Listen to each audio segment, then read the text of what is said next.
So hello and welcome to our summer detox kickoff. Let's start by addressing a fundamental question. Why cleanse? So in today's world, we are constantly exposed to toxins.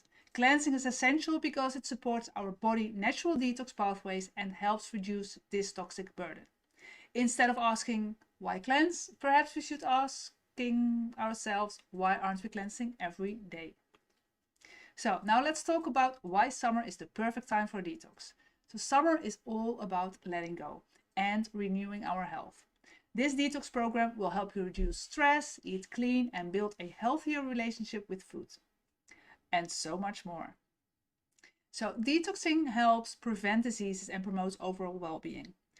Letting go. We try each day to let go. For some of us, this can be difficult. For some of us, this requires letting go of what doesn't serve us, like emotionally, physically, or spiritually. For some of us, it means letting go of control or giving up perfection. Remember, this doesn't have to be scary.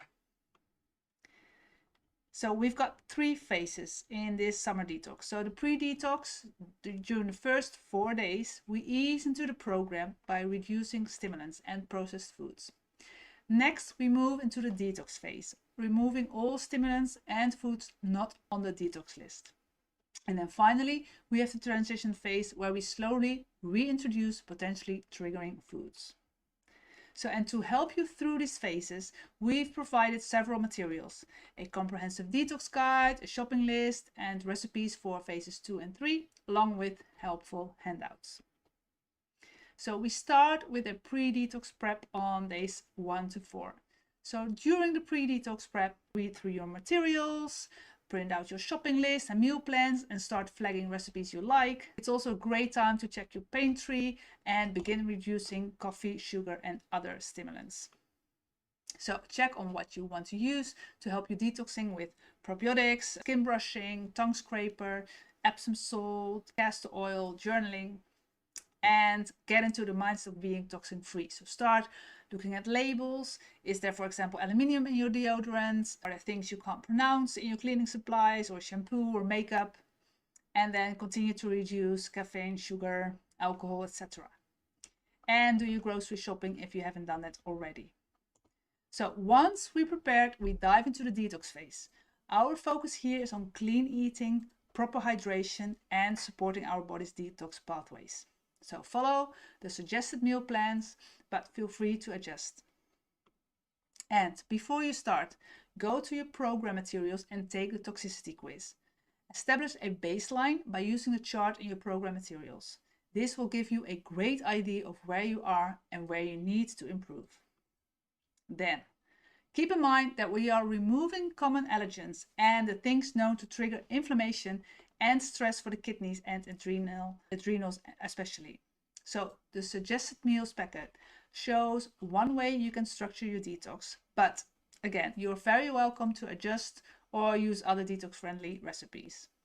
So detoxes have swapped recipes due to no food allergies or aversions, so please ask me if you have any questions on what additional foods to test.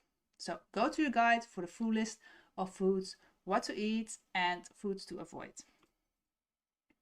Then getting back to the basics is the very first step to getting results. So here's the strategy. Simple, satisfying whole foods in and processed powdered crap out. Simple detox practices that support your body's natural abilities, so no more stagnation. And a simple schedule, so overwhelm and overextension are over with. And after the detox phase, we'll start reintroducing foods. So here's a simple schedule to follow. Days 8 and 9, reintroduce nightshades. Days 10 and 11, reintroduce rice. And the days 12 to 14, reintroduce nuts, almonds. So detoxing means letting go of what doesn't serve us and embracing a healthier lifestyle. How you feel during detox depends really on how much you need to clear out, and everyone's experience will be different. Refer to your guide for a list of common symptoms and reactions during a detox. It's very, very helpful. So, but let's not forget about gut health. So to aid digestion, you can consume natural bitters or try chewing on ginger before meals. You can also add 1 or 2 tablespoons of raw apple cider vinegar to water, which will naturally enhance digestive enzymes. Or you can buy enzymes. Then probiotics are also essential. Adding cultured foods and drinks to your diet can help restore gut health. And one thing to be mindful of is phytic acid, found in grains, beans, seeds, and nuts. It can inhibit the thyroid, hamper digestion, and leach minerals from your body, such as zinc and iron. Some people are more affected by it than others, so pay attention to how your body reacts. So, are you ready to start your summer detox journey? If you have any questions, feel free to drop them in the discussion box in the vault or send me a private message at hello@naomidongemans.com. So, I'll see you soon again. Enjoy your journey.